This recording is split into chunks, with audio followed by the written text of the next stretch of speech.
What's our next bit? Bring it. It's Bob the Builder. Can we fix it? I want to talk about guys that are not doing well and how fixable their start to the year is. Let's start with this.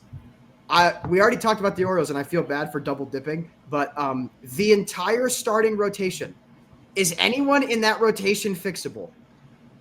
Well, I think Eflin's fine when healthy. Let me take a little peek. Eflin and Girard are both hurt. Eflin and Girard are hurt. Bradish. Yeah, so I'm talking like one healthy. I mean, Eflin's on the guys in the rotation right now. Are any of right them? now currently? Because as a team, they have their starting pitching rotation ERA, I believe, is 6.11. Ooh. I don't think any of them are fixable, if I am completely honest. I think all of them are awful. Like, I don't know where there is. Povich might have something. Maybe. He might be a 5-star. Okay. That's the only one where I'm like, he throws the kitchen sink and he's young and maybe he finds something. The other three, who are the other three? It's Sugano, Morton, Kramer, and who's the other guy? Povich. No, it was the AAA kid that they Brandon just Young. called up. Oh, Brandon Young, yes. Brandon Young. Who had I'll be honest as well. They made Brandon Young debut in the all orange uniforms, which a bit rude. Let the kid debut in uniforms that aren't gimmicky. When they announced him, I thought they looked nice on social media. They don't look that good on the field. They're way too saturated. Yeah. They hurt my eyes to look at. They looked good in all the media photos, but on the field, it just looks a little construction coney for my taste. Sugano is 35. Yes. Yeah. Oh. I honestly don't even know why they signed him. It made no sense. It's like he's a kitchen sink guy in Japan who doesn't strike people out. And it's I thought Sugano was there. Go ahead. What's up? I was saying, I'm sorry. I thought Sugano was going to be like a White Sox signing where they did like with Fetty, where it was like, we're going to sign a guy and give a shot, and if he works out, we're going to flip him at the deadline for prospects. Between I didn't even get why you tried to Orioles, because that's what the Orioles need is prospects. The Orioles. No, I'm saying. If the White Sox did that, okay. Like the White Sox being like, we have nothing to lose. Oh yeah, right, of course. The White Sox. The Orioles signed. I wanted Some Kim to be Sox. I wanted every single dude who remotely had anything. I wanted the White Sox to give him a look. Yeah, totally. The Orioles signed 3 pitchers this offseason with a combined age of 112. Ooh. 3 guys. Golly. Yikes. Sugano, Morton, and Andrew Kittredge. Yeah, no, And they spent $33 million across. I'm so glad we got Andrew Kittredge paid. That's all we did for thank that God. man. That's all we did for that man. Thank you for your service, brother. Get paid and then get on the 60-day. Yeah. That man is eating all the Old Bay he can imagine right now. Speaking of old men, Justin Verlander finally looked okay. I thought you were going to call Diego old. I thought you were too. I was like, Rudy, unlike you, I know how old people are. I'm not calling people in their 20s old. Yeah, okay. Yeah, no, he looked good. It's kind of what we were the Giants were hoping for, and I think more than anything, you just kind of hope he can help the younger guys, and he just kind of pitches every 5 days for funsies. But do you think that was the pitch they made?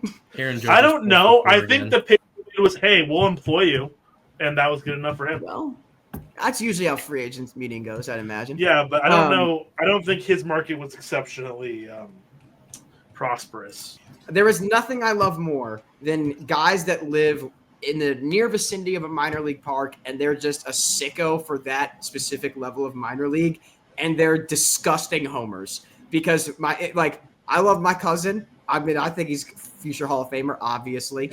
And one of the Giants minor league accounts posted his debut and was like, giving me a lot of Ryan Walker vibes.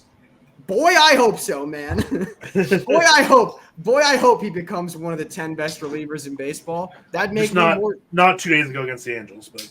Well, yeah, But I just saw that and I had to send it to Shane because I was just like, God, I love local guys, man. I love the local guy that Just guys being dudes, sees a guy pitch once, and he's like, "Oh man, reminds me of a young Randy Johnson." Really, I mean, Truthfully. if he was 5 inches shorter and threw 5 miles an hour slower, he'd be just dead ringer for Randy Johnson, dude. So Diego, the question that you hopped in on is our current segment. We're on a little Bob the Builder. Can we fix it? We've done a lot of Orioles slander, unfortunately, but my question is anyone currently in their rotation fixable? Meaning, is Morton, Sugano, Dean Kremer, any of those guys, do you think it's going to course correct, or do you think that they are headed for, I don't know, DFAville, Norfolk? I believe that's where they're AAA. Charlie Morton's not going to AAA. Charlie Morton's going to the breadline, but Charlie Morton's going to a retirement home. That's Well, I said breadline. I mean, he might get picked up somewhere else, but yeah, that's a good chance. Shane, who is your number one guy on your shit list this year? Because obviously, it doesn't matter how bad the team is or how good a team is. There are guys you're just like, God, I cannot stand to watch you play baseball. This is kind of random. It's Penn Murphy, the reliever. Oh, really? Driving me nuts. He's a sidearmer who loves to throw. He loves to walk people, and he loves to throw the worst sweeper you've ever seen. So, I mean, that's a little harsh, but I can't stand when he comes in. He gives up three runs every time. The most, what gets, especially for baseball fans, what gets you through a long season is the guy that no matter how good or bad they're actually playing is just like the get this heathen off my roster.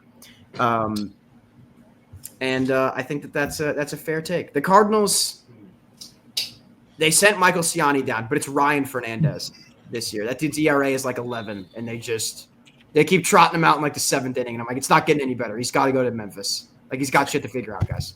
I can't do that anymore. You want to know who that guy is for me this year? Yes, this is a great segment. We're doing this all. We're calling this the shit list. No, my shit list, and a lot of the Giants fans right now, surprisingly enough, is Camilo Doval. Oh. No, Camilo Doval had a good outing yesterday, and it's been a rare occurrence this year. The last couple of years. Is he streaky like this? Like, because I know he had a pretty prolonged hot run, and then I know it like really fell apart last year. Is this just like who he is now, where he's just a little streakier, or like what? It might be, and I don't like that. I hated Santiago Casilla, and it reminds me a lot of him. How he either shut down or like gives you a heart attack in the late innings. And like, it also doesn't help that Bob Melvin can't like manage a bullpen to save his life. But like, Camilo Doval, Bob Melvin's on my shit list for his bullpen management, truthfully. But like, Camilo Doval is just stresses me out so much. The fact that he can have a 3 up, 3 down outing is like a miracle at this point. So that's where I'm at with Camilo Doval specifically. Rudy, what about you? Honestly, I was just taking a look. For the Cubs, there's nobody like glaring. Like for the first time in a while, there's nobody that I'm like absolutely no. Caleb Thielbar has not been kicking it off super well. Have not been thrilled to see him running it out this year. And he's 30. He's 38. So I'm kind of like, how long are we going to stick this out? You know. But the Cubs also, like, a lot of the guys actually are no longer like, I don't know. They sent Danny Palencia down. Eli Morgan blew a couple games and he got hurt. Like, and I'm not going to say Ryan Presley. Like, I'm not. That's not really the vibe for Ryan Presley. You know, like he's going to be good enough. Shane, Rudy refuses to be a 670 the score caller and not slander Ryan Presley. Let me tell you guys, the year that I spent working for a certain institution where I had to drive to work in the morning, and I was subjected to Chicago sports radio, easily maybe some of the worst 9-10 months of my life. You could have just changed the station, bro. Well, Shane is a believer. Shane's a convert to Chicago sports radio. Now he has to drive to work. I just grew up on it. I had to hear everybody say the worst thing I've ever heard, and I just love it. It's endearing. Yeah. That's fair. That's fair. I will never forget when I believe it was. I won't say the show because I won't disparage. I won't disparage them by name. In which there was an earnest discussion of, this is at the start of 2024, could Christopher Morel be the second best DH in baseball behind Ohtani? And I was just like, I had to turn the radio off. In theory, yeah, but I mean, no. In theory, no. Diego, in theory, I'm gonna sprout a pair of wings in the next 4 seconds. No, So, exactly. It's the same. That's more likely. But like, you know what the beauty of Chicago sports radio is, though? Is the Cubs section is that, and then the White Sox section is just like Luis Robert terrorist? I don't know.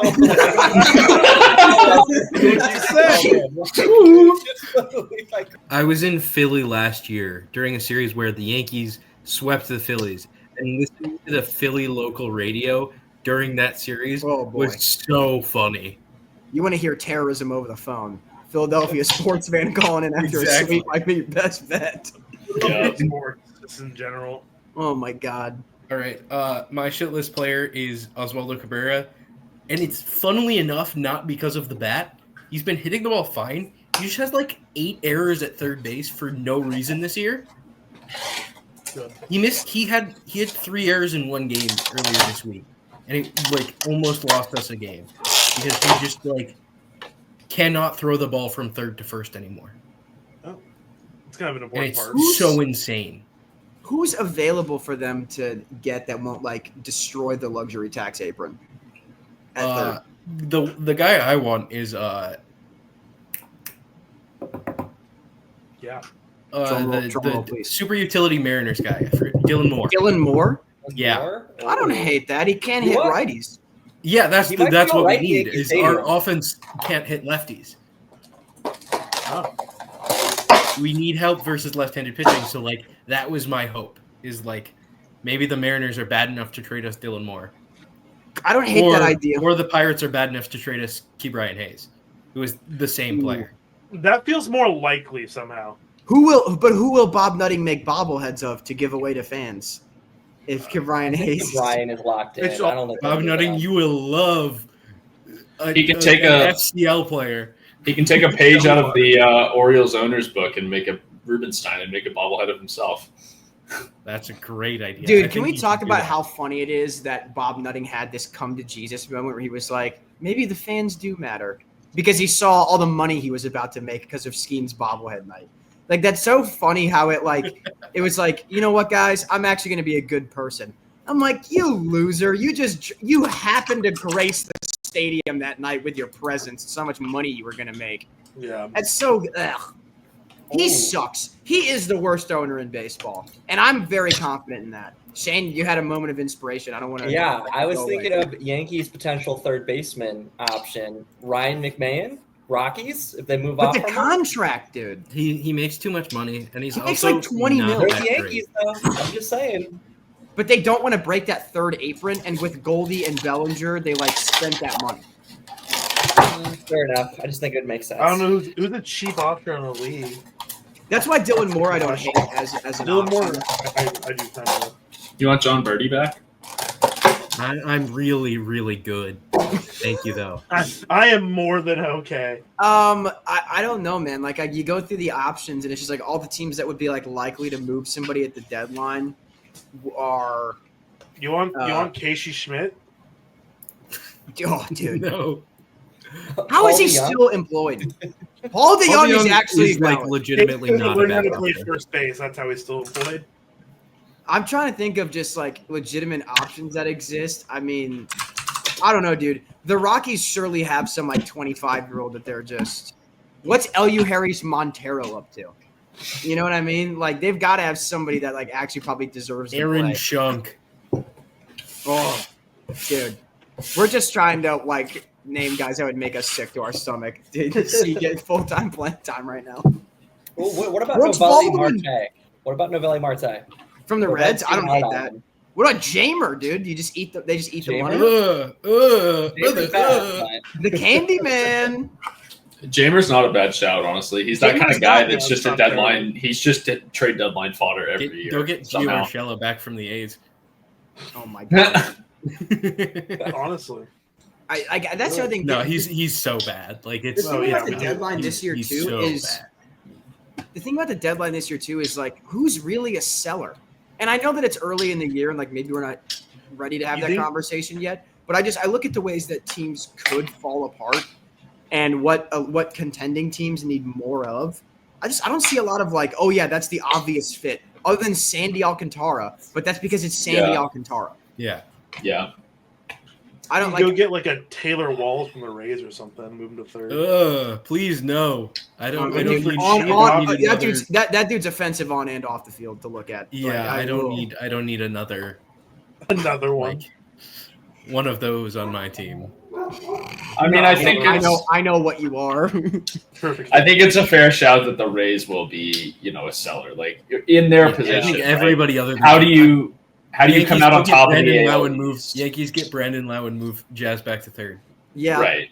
It's like how from the Rays' perspective, how do you come out on top of the AL East? And if the market looks pretty thin as far as anyone else that's selling, you take advantage of that. I mean, this is Tampa Bay we're talking about. They're looking for anywhere that they can take advantage of. Morel's a legitimate like DFA candidate, bro. Like they have so many outfield options. Like Jake, like they're doing. I'm gonna do a classic Rays bit for our viewing audience where you guys are going to not know literally any of the names I gave. Jake Mangum, Cameron Meisner, like all these like. Josh Lau. Those all been on my fantasy team, okay? Jake Mangum's doing work for me on my fantasy team. He's putting his team on bases. Cameron Meisner has been employed on my fantasy team. Like these are guys that like they're gonna get playing time, and it's just like Morel is just so streaky.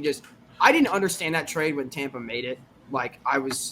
I didn't understand either team. It was a lose-lose, but the Cubs spinning. I mean, not that Paredes was what they gave up, but the Cubs spinning that into part of the Tucker deal, I think, was fine business. Yes, because the Cubs were willing to put their hand up and go, "Oopsie!" Like we got to get out. We got to get out of this now. But I mean, sorry, I'm gonna spit Cubs propaganda, but it's like they essentially turned that spot in the lineup from Christopher Morel into Kyle Tucker. Like that's pretty good. Anyway. Yeah, absolutely, and like Morel just seems like I'm not. Dylan Moore kind of.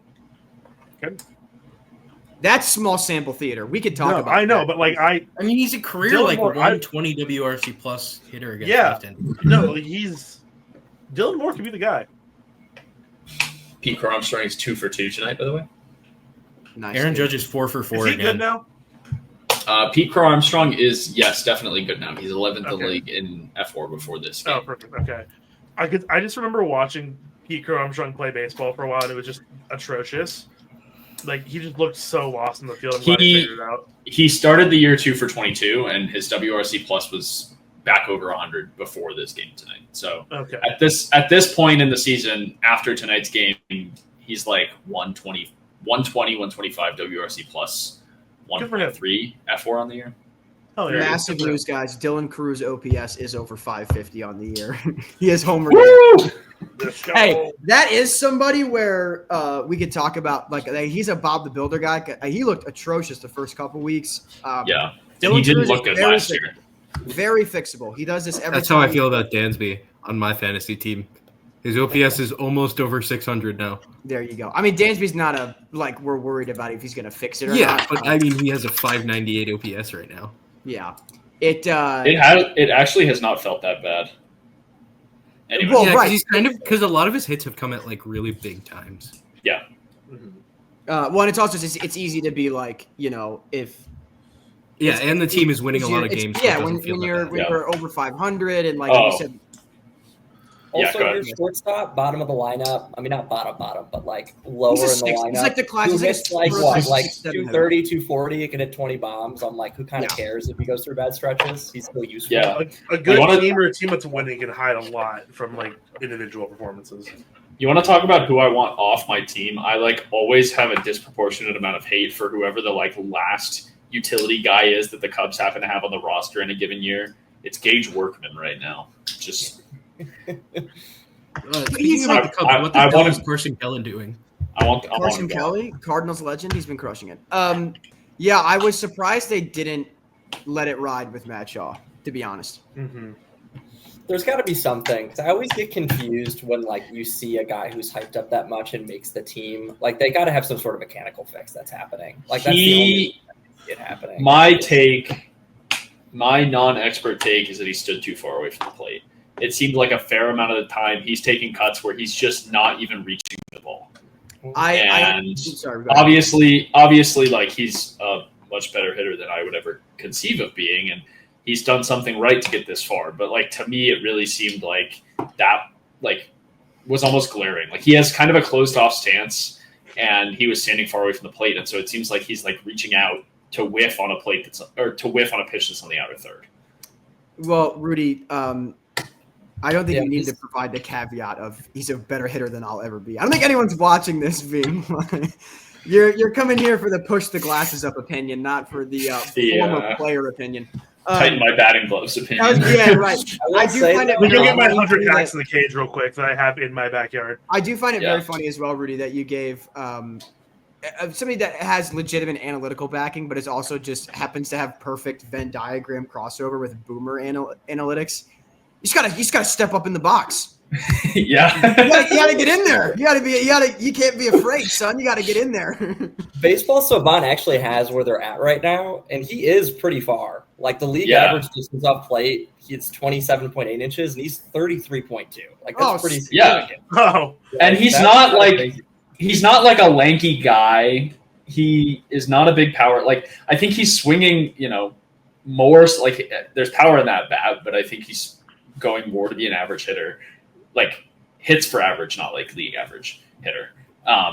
Like more to be a guy who hits for average. And I think you just have to be able to make contact through the entire strike zone. And to me, it seemed like he couldn't do that yet. So, he just rub some dirt on it, choke up, and get in the box, son. That's how we make contact. We fixed Matt Shaw. Yeah, put the ball in play. And he's got to get rid of that ugly girlfriend of his, and then he'll really No confidence. Okay. No, I don't know if Matt Shaw has a girlfriend. If he does, I'm sure you're wonderful. I am. I'm sure you're wonderful. Slide in my DMs.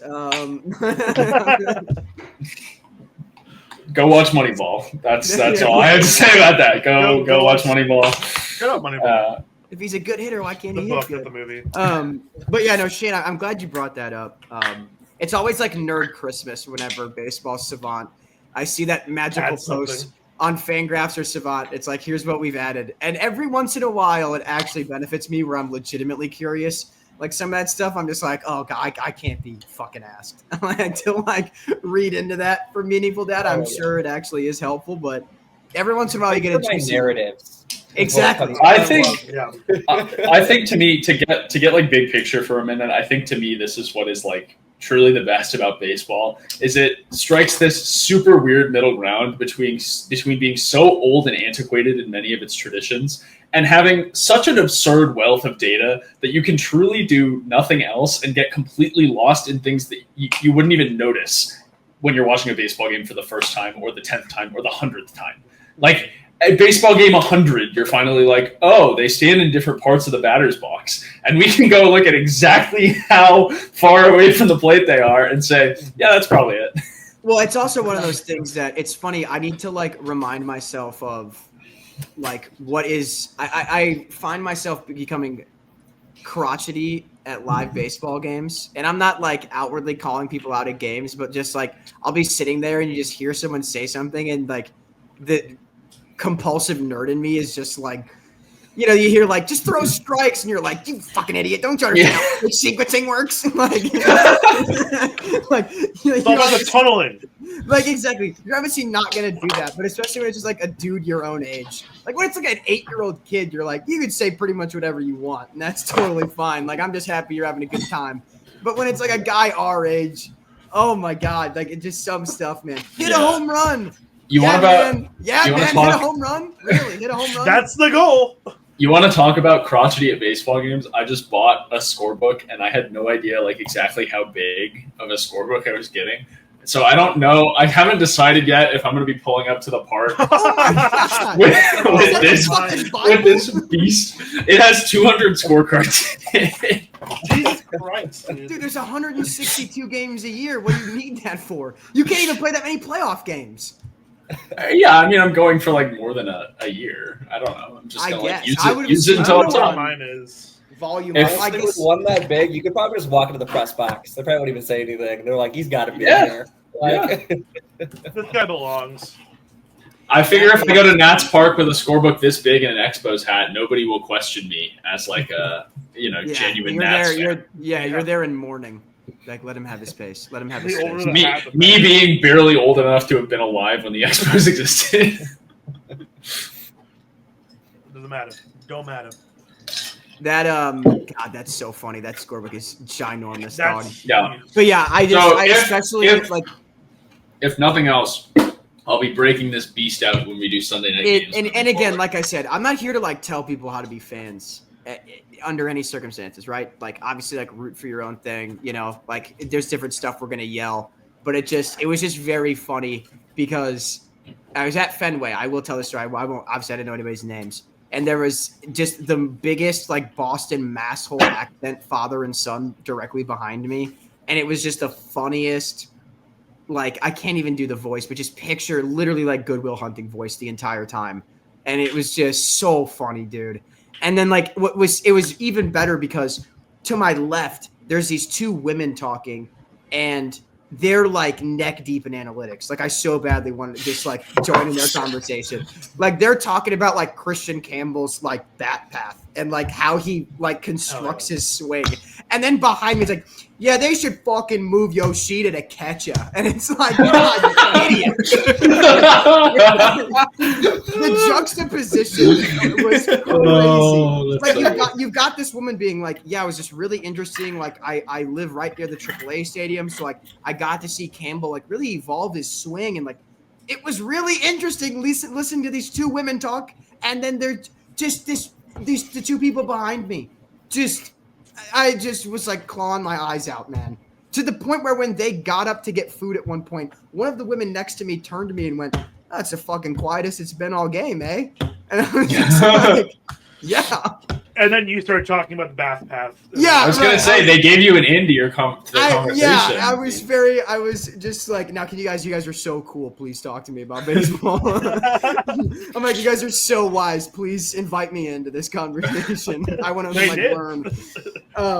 Yeah, it was. But you couldn't try your single pickup line on them? Please talk. No, I was not doing. I was eating clam chowder on a business trip by myself, having the time of my life. There was no. There was none of that going on. Yeah, that's so funny though, man. I had a great time at Fenway, of course, but it was the accent work that killed me. It was the most stereotypical. Yeah. Like Gotcha. It was, oh my God, it was the good stuff, man. It was just the most like, yeah. And they were FanDuel at the parlays, like just kept talking about betting. I'm like, you guys are gambling, and they didn't know what a sack fly was. I'm like, dude. I'm like, call the hotline, man. You can't be gambling on stuff not knowing. But he was like, so does he get an RBI for that? I was like, crazy stuff. Man, where are we at in this? Where are we at in the list? Let me check. We'll pull it up where we're at. I think it's pole position next. Yeah. Does anyone have a take, an early victory lap? Rudy, I alluded to yours about the Braves. Drew, I know what you're going to say. Go ahead, Drew. But I think you had concerns about the Braves. I think that's. I see. That's a bit of an. I misunderstood the bit here. I get it. My strongest ones. Race isn't over, but you're looking good. You know. My strongest ones so far are Ben Rice being awesome. Because he is awesome and really, really good. And I love watching him hit because he's really good. And then I was the only one who didn't have the Orioles finishing top 2 in the American League East and said that their pitching was really, really bad, which it is really, really bad. Yeah. Thus far, at least. And it is really, really Rudy, bad. other than the Braves, do you have a victory lap? Something you came into the season really strong with that you that's coming to fruition thus far? I'm looking around. I mean, like, you know, unlike anyone else, I was pretty high on the Dodgers, and they're proving me right. So, tomato, boo. Where did I think when we had our? This is a little bit niche, but we had our Nationals Giants conversation, and I feel like I was definitely on team like the Nationals are not there yet. Was I? You know what? I'm not even going to take a victory lap for this. I'm not sure. I mean, you can. You know, we'll just. Yeah. What is someone going to scroll all the way through our page to try to stitch? Yeah, nobody cares about us that much. Yeah. We don't. What do you mean? We've got an audience, but I don't think it's large enough where people are gonna, you know. Peyton will do that for fun. Like, yes, yeah, Peyton's the only one who will this you us. Peyton's gonna drop in a clip of you, Rudy, like wearing a Nationals jersey, and you being like, "They're winning the division somehow." He's gonna. Yeah. I mean, I don't know. The only other take that I was like stood by pretty strongly is that I think the Cubs are a clear-cut, best team in the NL Central, and that the Brewers are not the same team anymore. And I mean, I think it's early to take a victory lap on that, right? But I think it looks pretty good as far as that. Yeah, that's like the NL Central looks pretty mid. The Cubs have, come out looking good in a lot of ways that we hoped that they would, or that I hoped that they would. And so I would say that take is looking good right now. But it's not like, I don't know, pole position, sure, but I'm not 100% comfortable about that. But, I mean, certainly I give them better. Like, I got Fangraphs playoff odds pulled up, and like you said, it's like 53% to win the division for the Cubs. I feel better about it than that at this point. But obviously, I'm no... well, that's a little premature. You mentioned the Brewers being done already. It's like looking in the mirror and saying Beetlejuice 3 times. No. I didn't say the no. I didn't say the Brewers are done. Wait. Let me tell you something. Craig, Yoho is coming. No. I didn't say the Brewers are done, but I don't think that they're the same. Like, okay, this team wins 93 games. That they like. At a certain point, something was bound to fall off for them, and that offense is just not quite what it was last year. Well, and it took 7 starters getting hurt, but it's magically happened. Where they're finally dog shit enough, where it just fills me with immense joy. And right, it's like them and like Cleveland and Tampa. Like at a certain point, yes, you have to give the franchise credit for what they're able to do year over year. But that doesn't mean that just magically the team is going to be good or win 90 games. Like those are not perfectly equivalent. And I feel like my take was for the Brewers this year, things are going to fall off a little bit. And not that they have, but I think that the Cubs do, from my homer perspective, look like have separated themselves from the NL Central. So I'll take a lap on that one. Diego, what about you? Did you come into the year with any big expectations or loftier expectations that have come through? I don't know if I came into the year with the Giants have been like one of the bigger surprises in baseball. I feel like that's fair to say. Them being literally a game behind the Dodgers at this point in the season, I think is no one really saw us coming. Even Giants fans. Like I think the hope for the year was like, well, we'll be better than last year, and it should be fun to watch. And if we're better than last year, and they're fun to watch, I mean, we're in a good spot. The only I think take I have really year after year is that Tyler Rogers is like the most underrated reliever in baseball, and I think that still holds majorly true. Like Tyler Rogers is incredible. If you are unfamiliar with Tyler Rogers content, go watch Tyler Rogers pitch a scoreless 8th inning for the Giants one of these days. He's very good at it. Coming to a city near you. Coming to a ballpark near you. He pitches in 86 games a year. So, me checking when that's coming to my ballpark. It came to my ballpark last week. Yeah. Shane, what about you? Do you have any guys you had earmarked? Okay, one you're going to love, I know, Carson. One you're definitely going to love. Michael Toley off to a horrendous start. Oh, God. He's doing all the things I was worried about. He's not walking anymore. He's striking out somehow even more.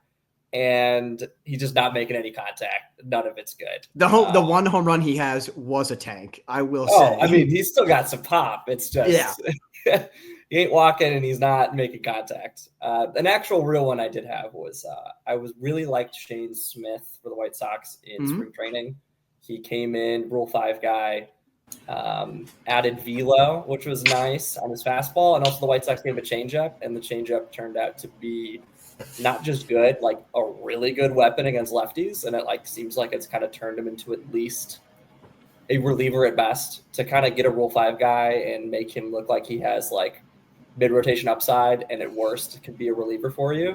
I think that's kind of massive. So big. Yeah, I mean, really good about Shane Smith so far. It's one of the few bright spots, which sounds kind of sad. He could use an extra vowel in his name, but that's my only real critique about Shane Smith so far. Not how you spell it. Not the same spelling as my goat. The only two. I said. Sorry, Carson. Where would you put another vowel in there? SHAYNE, buddy. Which is not a vowel. It's not a vowel. Yes, it is. Y is a vowel. Sometimes. Not in a word that already has one. Okay. Well, Anyway. actually, according to With no Y does have a that's what vowel. you said. Okay. Mike. Proceed with your take. He wants to add a U. That's what it really is. The two so far, one of them was just entirely out of belief in the player and also just emotional belief in the player. I said Paul Goldschmidt was a great signing for the Yankees. I knew it was going to be. He had a dreadful April and May in 2024 for the Cardinals. From that point on, he was like an 800 OPS hitter, a different player than when he was an MVP caliber hitter, but still a productive quality major league bat. He's leading off against lefties, clean up against righties. Only one home run, but like dude is just like wrapping out base hits left and right.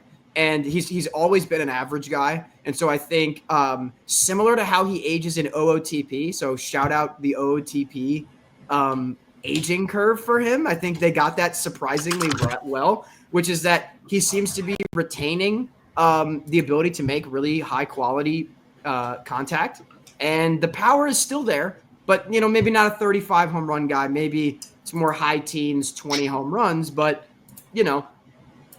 a productive major league player. And I think he's exactly what the Yankees need in the top or the middle of their lineup like that. The other guy, I was all in on Brendan Donovan, like taking another step, and he looks sick, man. Like it's so fun to watch him play baseball in general. He's playing all over the diamond and just racking up hits left and right. I've never seen a guy that is better at maximizing the exact amount of power he has. I've never seen a guy better at that. He is good for 15 home runs a year, and he does not get cheated on those 15. He will hit 15, and that's just who he is. And that's been great to see. So, just thank you, Max, from our fantasy baseball group chat, for reminding me of another take that I've had for many years. Is I've been a massive Agustin Ramirez guy, like ever since he was in rookie ball with us. Okay. I've been watching him hit, and he's just a stud hitter. And he is 3 for 3 today with the Marlins in his second career game. And I'm hopeful that he's going to continue being really good because I've been kind of on the Agustin Ramirez train for a few years now, and I'm happy that he finally got called up. Miami needs it, man. They were doing the weird Go ahead. They were doing the weird Blue Jays thing where they were just trotting out Nepo kids. They had Jeff Conine's kid on the roster. Yep. They were He's still there. Yeah, they were doing the Pepsi version of what the Blue Jays did at the start of their it's just like, oh yeah, like your dad was just an all-star though. Ah, okay. Your dad wasn't a Hall of Famer. Okay. I mean, Dante Bichette was also not a Hall of Famer. True, but 2/3 of the Nepo children for the Jays were first ballot, third ballot. Yeah, right? I think I don't think was Vlad Senior first?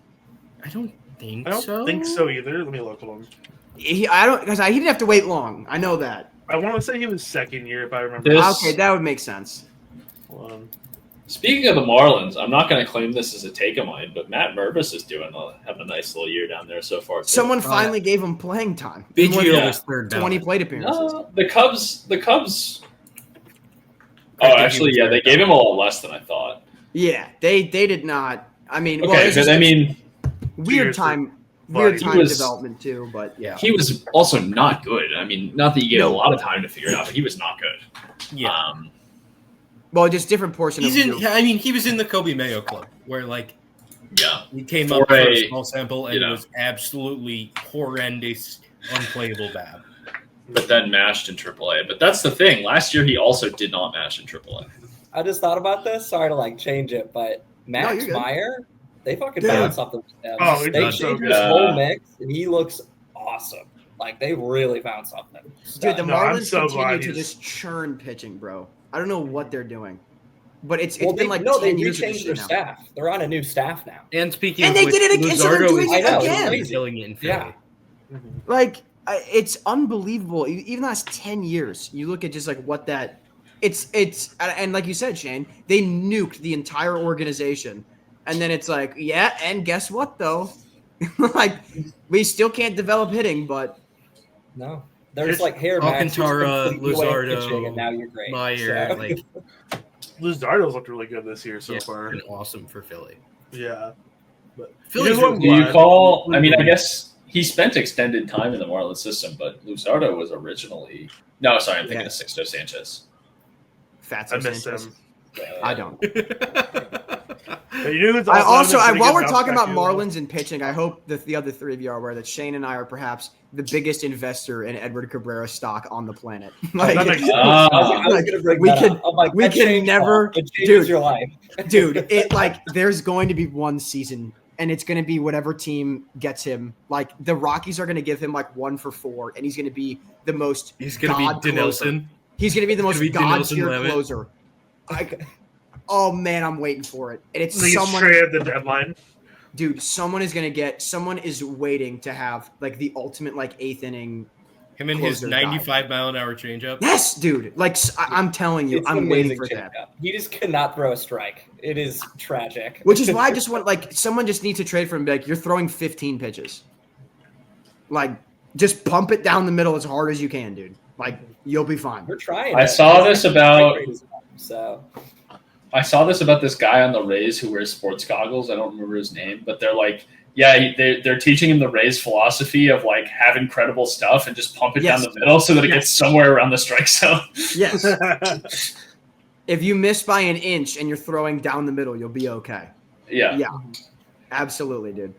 Of course, you also have to be, good enough and have the infrastructure and the talent to teach your pitchers that, but Oh yeah, I mean, it's what's the philosophy? Like you can give Superman glasses, but you can't teach a regular Joe to be Superman. I like that. Speaking of victory laps, Shane, there is one you're forgetting that I think that you and I both were very in on, and it's a co-victory lap, and that's Mason Montgomery. Yeah. Oh yeah. That's a big victory lap that you and I That get to dude is take. stud. Dude, he is so sick. And, like, he's one of those guys, he's one of those prospects that he took forever. Like, I remember 5 years ago, people were talking about Mason Montgomery, because he's, like, the same age as Griffin Canning. And they were around the same time, like, as prospects.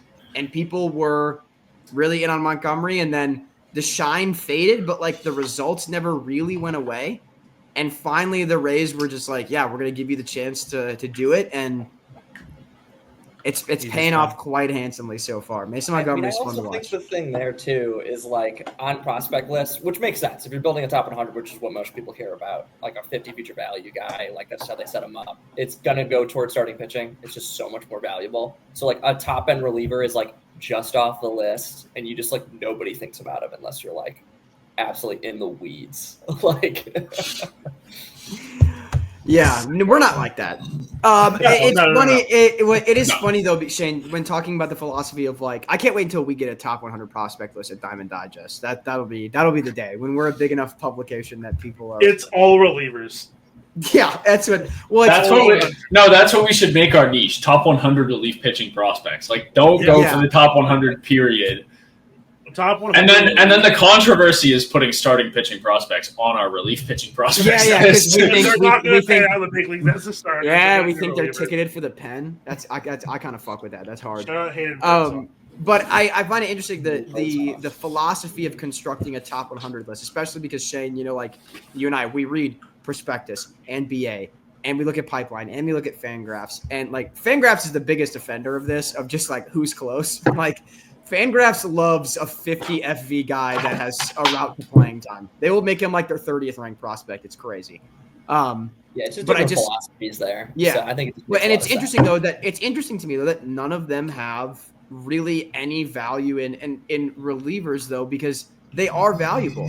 And I'm not saying that they need to be considered top, even in the top 50 or even in the top 2/3. But when you're talking about having to sort between the 80 through 100 on a top 100 list, you're telling me there's not one reliever, there's not one guy that you're like, would you rather have a fourth outfielder type this year, or would you rather have a guy that could pitch in the 8th inning? Well, what it calls into question is how do you quantify the value of the leverage of a situation, right? Because we haven't really gotten to a point where we're able to we can do win probability added instead of WAR, or like what is it, wins above average, like stats that account for leverage basically. Championship win probability. Yeah, championship win probability, whatever. But we haven't actually gotten to a point where we can evaluate that on the same scale as being able to say this is a 5-WAR player versus a 3-WAR player. Like, that's an easier way to look at and immediately quantify production, which you can't get with the volume of a reliever. But this reminds me of noted Diamond Digest founder Jeremy Frank wrote an article a few years ago where he was we haven't name dropped him in a minute, dude. But this article was an interesting notion. He's like, imagine instead of extra innings, baseball games, if they're tied after 9, go to a chess game. Go to a chess game. And what's the value of having like a Magnus Carlsen, like the best chess player in the world on your team, if you just have this like lockdown, like if you have to win a chess game, he will. And it's like 15 wins or something ridiculous. So it's like there's a gap in between our inability to account for the value of a reliever using traditional like volume-based statistics such as WAR and the value of the actual contexts and the leverage situations where they come into play. And so I think that that's kind of where you get a disconnect in prospect evaluations, because in general, that's based on like how much is this guy going to make an impact when we're looking at these like counting-based statistics and output in the major leagues. So I don't know how you account for that, but I think it's an interesting question for sure. So wait, I want to, while we're still on this, because like I pulled up I went and found it. Article on our website, by the way. Diamond Digest article. That's right. Diamond Digest article. DiamondDigest.com. For those of you who missed that, DiamondDigest.com. One more time, DiamondDigest.com. DiamondDigest.com for all of you who don't know. But sorry, Diego, where did you see that article again? DiamondDigest.com. Okay. Isn't it diamond/digest.com? It's can't slash. That's how URLs work. Digest. Dash. Yeah, I think if you just put in, Diamond-digest.com. One more time. Diamond-digest.com. That's where this chess players in baseball is in the article from January 8th, 2020. So a little bit past. This is pre-lockdown, huh? Yeah. Yeah. This predates me working here. Yeah. No. Yeah. But so playing 18 extra inning games with Magnus Carlsen as your designated chess player would make his value 9.1 WAR. Yeah. That's so awesome, dude. Like, it's absurd the level of impact that you can have if you're a guy who is that like level of shutdown. I mean, again, we're trying to stretch this hypothetical now to bring it back to baseball when we've gone all the way to chess. But it's absurd the value. And obviously a reliever is not the same level of like, a reliever doesn't go out and win you the game in the 10th inning. You still need an offense to do that. So there's a piece of it that's missing when we, reconnect this hypothetical. But at the end of the day, it's this disconnect between the low volume, the relative low volume of a relief pitcher and the relatively high impact of the time that they actually play. So actually, on that, real quick, I just want to say we talk about lists. There actually are 2 situational relief pitchers on Fangraphs top list, because they don't do a top 100. They do everybody who's 50 future value or up, and they currently have 2. So who are they? They are Luis May on Cincinnati. He's in AAA right now. And then Edgardo Henriquez in the Dodgers. He's the Dodgers. He throws like 104. Dodgers myth, Dodgers tax. Gotta get one. I mean, he throws 104. So does Jordan Hicks. It doesn't mean he's a good baseball player. I think that does a disservice. I think that having only 2 relievers show up as 50 future value actually does a disservice to the 2080 scale. I think that's a take that I'm going to make. Agree. Because that's kind of what I think we're arriving at. I think we're arriving at this point of that from a future value standpoint. The 2080 scale does not properly account for a guy's potential future to be high leverage. Right. And specifically for relief pitchers, this breaks down. And I think that the reason is because we've sort of done the work of connecting the 20 to 80 scale back to like how much WAR would this player be worth if he's a position player or a pitcher. But then we've erroneously mirrored that back onto saying, if we think this guy will be worth 3 WAR, that makes him a 50 future value player. And again, doesn't work for relievers. So I think that for relievers, you have to consider the future value scale differently. And if there's a guy that pumps 104, obviously he's not like a bang on, like he's nailed in, he's going to be a good major league relief pitcher. But like he's probably on the scale of relief pitchers more like a 60 future value if you're giving him a 50 on the scale right now. Like, I think you should evaluate relievers on a 20 to 80 scale as far as relievers are concerned, not as far as like WAR counting based major league output.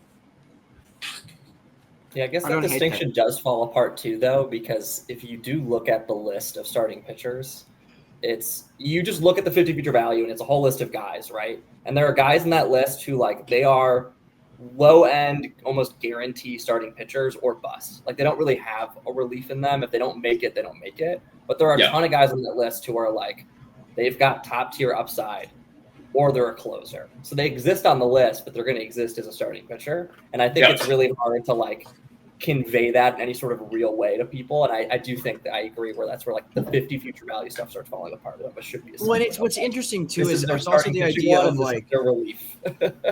It's also interesting though, because the other issue that you run into is like, it's very rare where you are spending top tier draft capital, top tier signing bonus money on a guy that you're like, yeah, we're projecting you to be our 8th inning like fireman.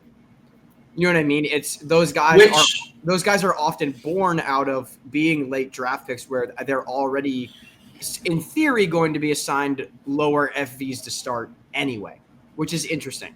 That like makes sense, but it's also so interesting to me when prospects like aren't nailed on to begin with. Like, I guess if the idea is that you're never guaranteed that someone you draft is going to make the major leagues, then it's an even worse idea to invest in someone who might not make it as a reliever. But if you have like a lot of confidence that this guy has a good chance at being a reliever, I feel like that's like, I mean, I don't know, it's better than having like a Forrest Whitley who barely ever touches the majors, right?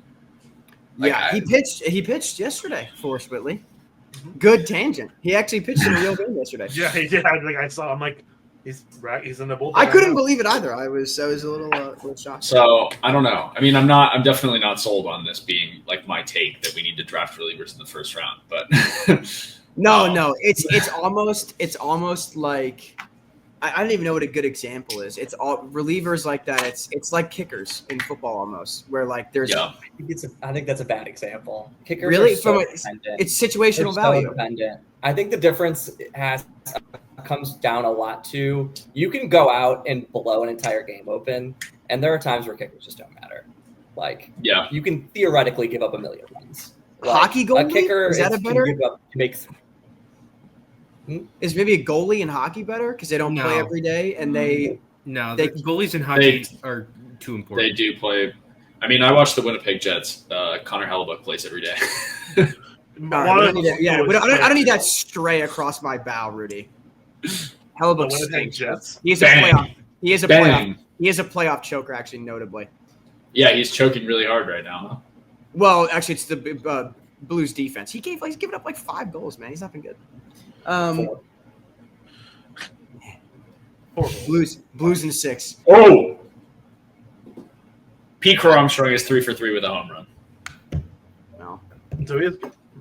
Victor Scott took a clutch walk to tie the game. So Giants don't start from the 15 minutes, so or 30 minutes actually. I don't think. God, we have to shrink the game, dude. One time zone for all baseball. shrink the game. Shrink the game. This is definitely. We used to argue. Bias doesn't exist already. We used to argue about the best time zone, and living in the East Coast has only made me more confident that it is not Eastern time. It's mountain, and I'm telling you that 100%. It's mountain. It's mountain. It's mountain. 100%. It's mountain. I'm not. Listen, mountain is best. Central is second best. Pacific. Okay, now. Eastern third. Pacific fourth. Eastern is. Oh, Pacific is dead last for you? I disagree. Living on the West Coast, their time zone is mint. For sports, it's like everything is over by bedtime for work. If you're a fan of anything European, Pacific time is rough. Yeah, that's your own fault, dude. There's not enough in this country. There isn't enough consumer shit. You're the F1 guy. What is going on over there? Don't even lie to yourself. F1 is terrible. If you're an American watching F1, it's terrible timing no matter what. No matter what, yeah.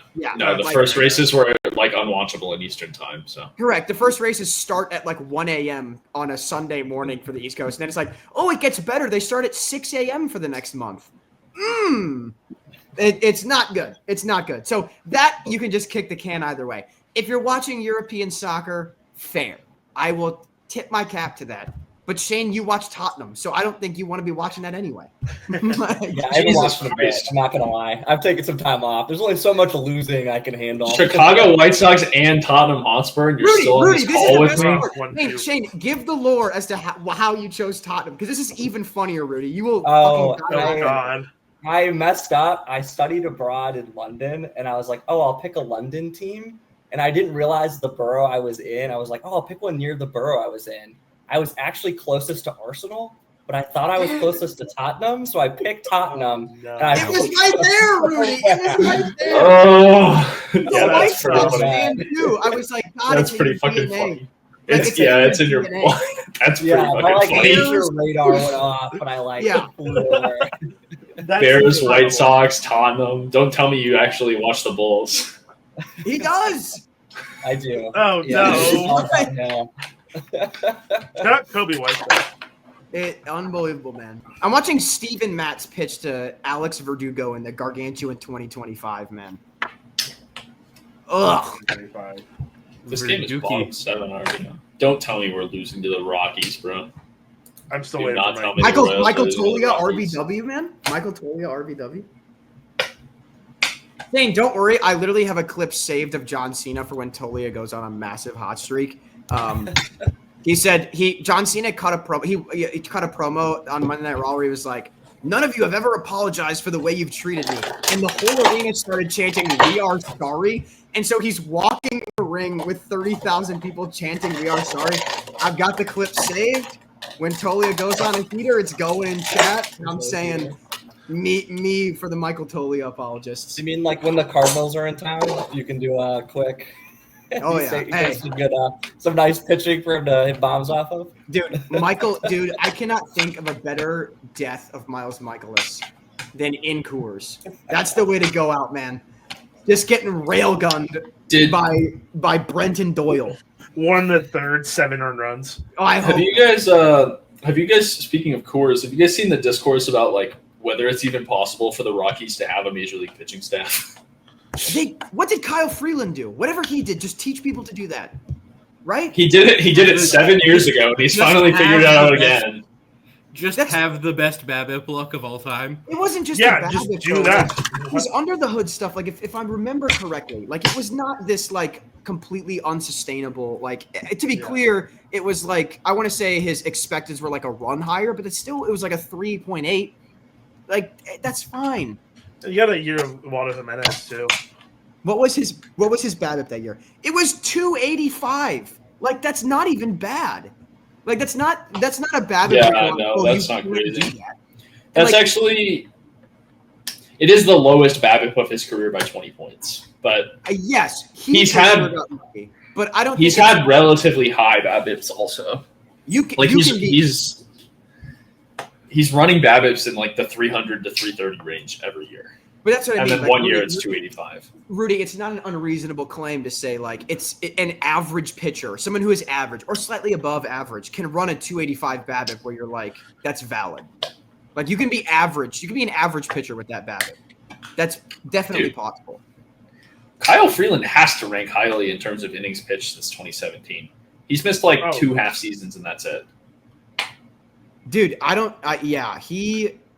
Dude, what are his expecteds right now? I mean, small sample theater, but like, goddamn, does he really have a 2.5 FIP? What is he doing? He's throwing harder than ever. Have we discovered something about Kyle Freeland today, guys? Kyle Freeland? Well, the 0.35 homer per 9 might explain it. But is this? Freeland's only 31. Dude, he's under. Look at his contract too, brother. It's crazy. He's got a vesting option that's for sure. He's got a vesting option that's for sure gonna hit too. Bro, the Dodgers are putting on an outfield defense anti-clinic tonight. It is so bad. Hopefully that rubs off on PCA, man. I need to. They and what's the scorekeeper is. What's the configuration? Conforto, Edmund, Teo? No, it's Pages, Edmund, Teo. Oh, yeah. At least Conforto can. And they also And they also have Max Muncy at third base. So like Pete Crow Armstrong's first hit was like a blooper down the left field line. And I mean, Max Muncy is not even stepping off of his starting position to go. Yeah, Max Muncy has never set foot on the outfield. Fat Muncy. Yeah, Fat Muncy. Max Munchie, dude. Oh, they finally charged the Dodgers with an error. Took them long enough. Oh my God! Wait, real talk. This is perfect because it's right at the 3-hour mark because I want to talk about this because we have had someone on this staff for years talk about how MLB social media constantly gives the Dodgers way more positive framing. This goes back to the 2021 season when the Giants won 107 games and the Dodgers won 106. And Diego was beating the drum about it. And at the moment, I was like, I understood it was someone valid. finally looked into it. But now other teams are getting onto this. Yes. And so Diego, I want to give you your flowers. This is my victory lap. Yes. Actually. This is Diego. Yeah. You were the tinfoil. You had the tinfoil hat on for years about this, and it's finally, I think, starting to emerge where it's not just sour grapes. You've got like the Nationals admin calling it out. Yeah, I know. This is so. I completely forgot about that. Dude. The moment you said you were available, I was like, I'm going to let him have his stage for this. Oh man, my favorite example. Oh, Diego, real quick before you go, my favorite example of this year was when the Cubs routed the Dodgers 16-1, and the top highlight in the MLB game recap is Shohei Ohtani's leadoff single. Yeah, no, that's exactly how it goes.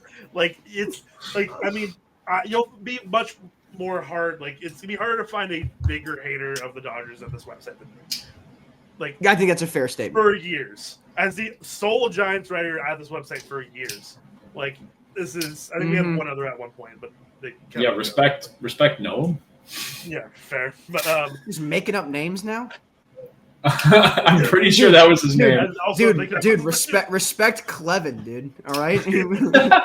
But back in 2021, I was like, oh, the Dodgers are still getting all this. This is still used very frequently in Giants Twitter.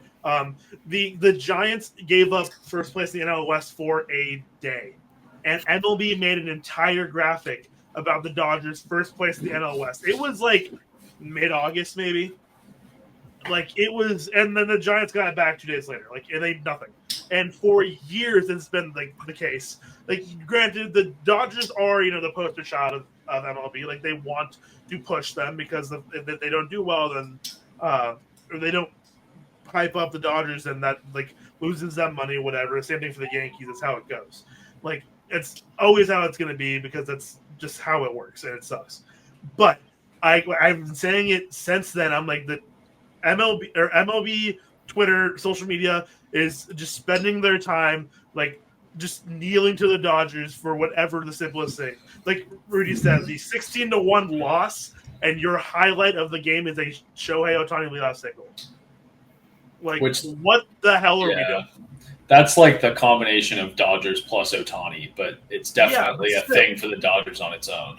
Still, and Shohei Ohtani finally did it. Shohei Ohtani hits a big leadoff single to cut the lead to 16-1. Yeah, I thought it was kind of absurd. And it's the third inning. And I don't know, this is a scheduling thing, whatever. I thought it was kind of absurd that Shohei Ohtani plays for the Los Angeles Dodgers, and we're leading off the year with a 2-game set between the Cubs and the Dodgers in Tokyo, and we're calling these Cubs home games. Well, you have I'm going to push back on that. You have the second and third most famous Japanese players on the planet on your team? Yeah, and combined they account for an eighth of Ohtani's fame there. Sure, I'm just sure, but watching the games, it's all Dodgers fans. You sound like someone I don't know. I mean, I get your point. I think the Cubs should have been the other team in the series because they have those two players. Yeah. And at the end of the day, what matters is not really the fans in the stadium. It's whether you bat first or bat second. So, sure. But I just think it's funny to be yes, these are home games for the Cubs when, first of all, they're halfway across the globe, and second of all, the entire crowd is rooting against your team. Well, why would they? Dodgers should take away Dodgers. You can't have a Dodgers home game with accessible public transportation. The laws of the universe don't allow for it. or a stadium that was built that we're talking like, and I guess it's not necessarily fair to say they were Dodgers fans, but like they're going to root for the team that Ohtani is on, right?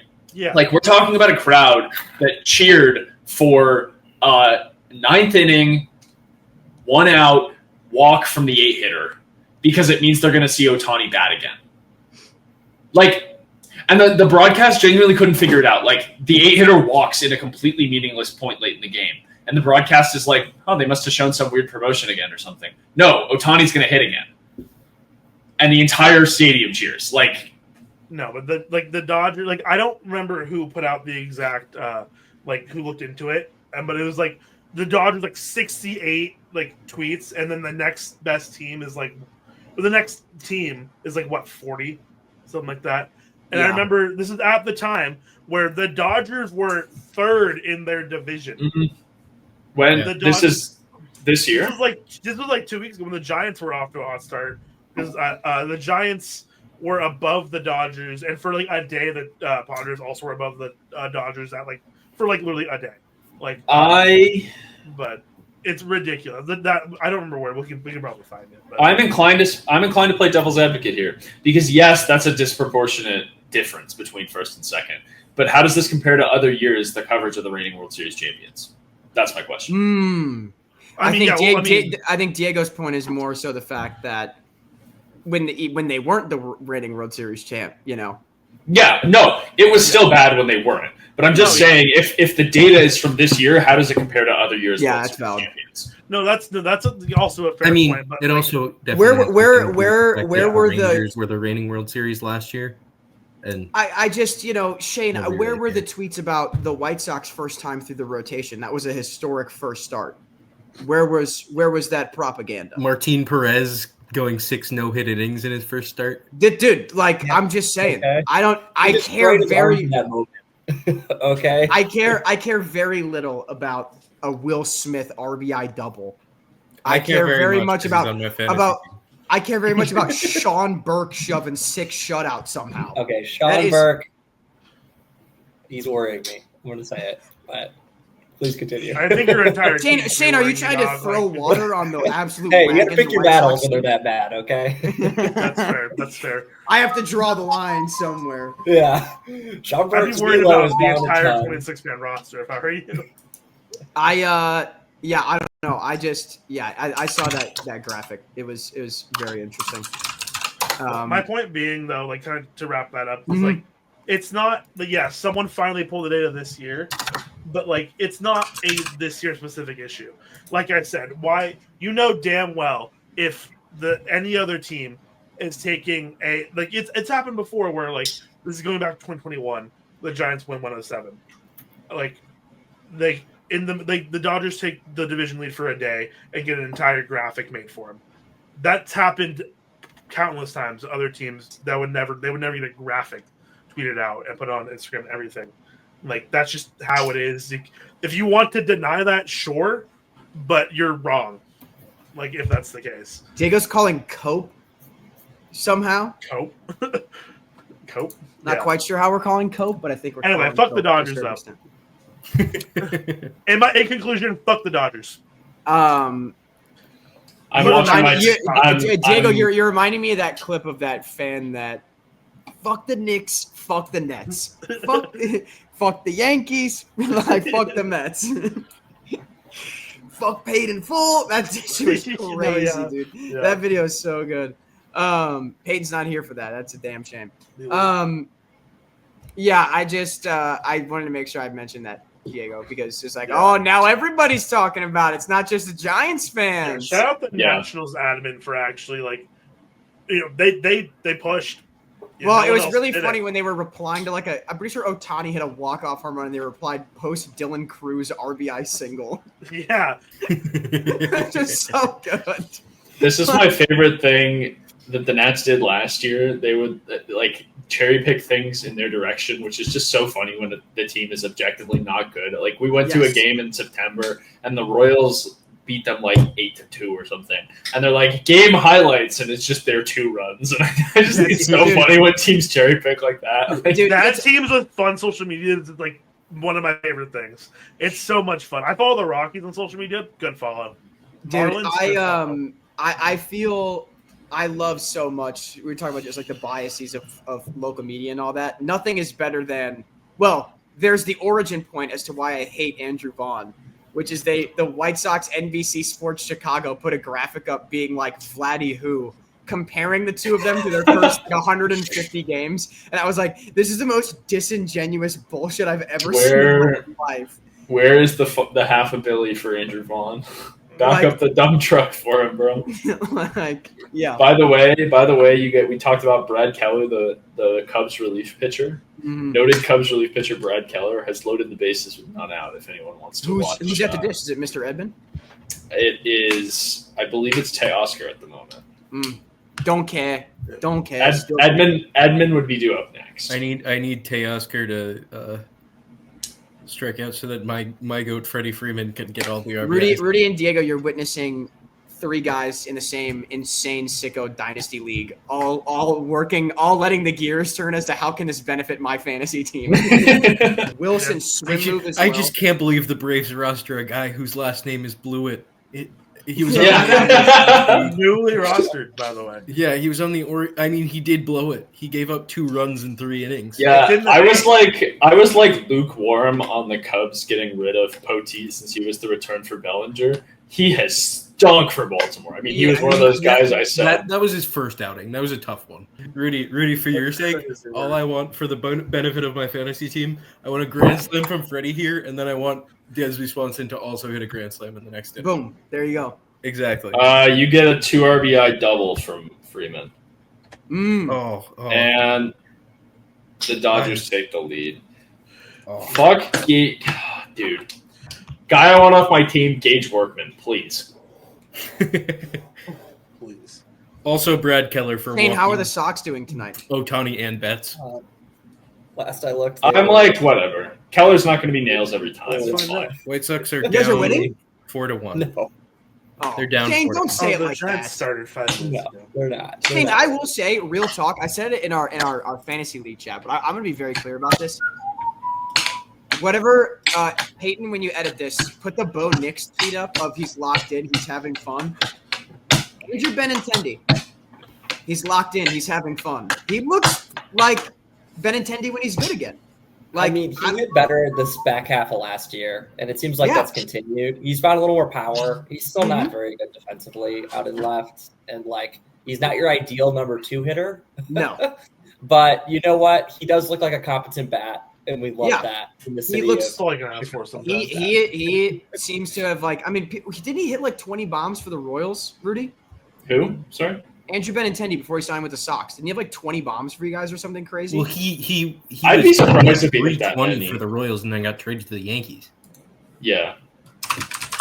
And if he had 20 bombs that year, I would assume a fair amount of them came with a short porch. Kaufman is not a home run. No, he didn't play much for the Yankees because he broke his hamate. He hit 17 homers for the Royals in 21. So. Yeah, I was gonna say he was that's why he got the White Sox contract because the White Sox that's why he got that deal. Ooh, Carlos Estevez, you suck. He just gave up a 3-run double to blow the lead when they were up 2-0. For who? The Rockies just hit a 3-run double off of Carlos Estevez for the who hit the double? Jacob Stallings. Fuck. I don't care. Speaking of the Rockies, no, it was not Michael Tolia. I'm sure he's over 3 with a walk. No Kamehameha for Estevez tonight. You know who I really on the double, though. Who I really am a fan of, who was a former Rocky, no longer Rocky, because he got released earlier this offseason. Justin Lawrence. Oh yeah. Why was he cut? All of his shit was I don't know. But he's a guy who's everything fantastic. Throws moves horizontally, and Coors doesn't let balls move horizontally. I wanted him to be a Giant so bad. Imagine going Justin Lawrence to Tyler Rogers to Ryan Walker. That's what I wanted. I wanted the Giants to trade Tyler Rogers to New York last year because I wanted Tim Hill and Tyler Rogers on the same team. No, fuck you. He's mine. Oh, great catch. I will die for Tyler Rogers. I'm so serious. I love Tyler Rogers. Min RBI sack fly, I guess. I guess. Oh, the Giants are wearing their City Connects tonight. Their new ones. Oh, those are nice, dude. I like them. Yeah, we should talk about new era. I like them. Not new era. New City Connects. Rockies. I really wish the Rockies didn't retire their old ones, but they've done it again. I love the Rockies ones again. Yeah, they're I good. also like the Rockies. I like their old ones a lot, but the new ones I also like a lot. Is this every team that's gonna like? Who has gotten one this year, and how many teams are due for one? I'm sorry, Shane. The White Sox ones are awful. Oh yeah. I hate them. I didn't so know. I didn't make the decision. So The Southside ones go crazy. I know, dude. Oh yikes! Why did they put sleeves on a Bulls jersey? Literally, bro. It's because Jerry's too cheap, bro. Because then they can cut the sleeves off and then give him the Bulls. Yeah, brother. What? What? It's nasty, dude. It's not good. I don't like that. The Southside's so good. I know, dude. Yeah, but like a lot of these first year ones were really good, and we've decided that they're not making enough money anymore. Okay, Right, but so like let's the see. Giants, Rockies, I the new Rockies finally ones came are good. around on the old. The Rockies Giants ones are great. but these new Giants ones are incredible. Are sweet. I want one. I want a Giants ones are awesome. Giants City Connect. We talked a little bit about the Nationals ones in the Discord. And I've kind of come around. Ooh, dude. I'm not a huge. they're fan. not exciting. I think they're a good looking jersey. They're boring. They look good. The other and one is still infinitely better because they had so much to live up to. You're never going to repeat it. And I commend, like, now that I've lived in DC and seen every single team do some sort of uniform riff on the cherry blossoms, I commend them for going for something that is DC city identity, that is not just we have cherry blossoms in March. But the cherry blossoms look so good. Like, So, like, if for nothing else, that's like going to Japan and being like, "Oh, guys, enough with the cherry blossoms in the mountains already." Like, you have a fucking no. Every team has done, like, the soccer team, the basketball, like every team has done some sort of cherry blossom. No one I'm just saying. Soccer team or the basketball team, though. I'm just saying, and also at what point the Wizards ones were horrible. So like. It's right. I'm not saying they're good. I'm just saying if you're trying to make a uniform that represents your city, there's more to DC than 1 week in March every year. Yeah, you're right. There's white guys that went to Big Ten schools that majored in poli-sci. Where's their uniform, huh? Where's their uniform, Rudy? Where's the uniform of the guy that went to? Where's the uniform of the guy that went to Indiana and double majored in business and poli-sci and now works for a consulting firm in DC? Where's his uniform? Shout out my cousin Dan. He didn't go to Big Ten school though. The Astros City Connect are pretty good. Put the word Astros on it. We are not a 12-year-old softball team. That's my only critique. Wait, the Cubs have a different alternate this year that isn't in this ESPN article about. It's the Blues one. Is that not a City Connect? No, It's yes Is and it no. just a new uniform? It's just a new uniform that's not part of the City Connect program. They just chose to replace. Yeah, it's just an alternate. Yeah. I like that one. I like it better than our original City Connect for sure. Yeah, it's good. Powder blue jersey and blues music. Yeah. The Twins and the Tigers are both in the same tier of ugly as shit to me. The ones from last year. The Twins City Connect is nice, bro. The full blue, I hate it. I like it. The blue and the yellow, I like it, man. I don't mind it. The blue and yellow has done so much better in Seattle. Isn't the Philly one also really similar? The Philly one stinks. The Philly hat is sick. The Philly's hat is awesome. Yeah, definitely.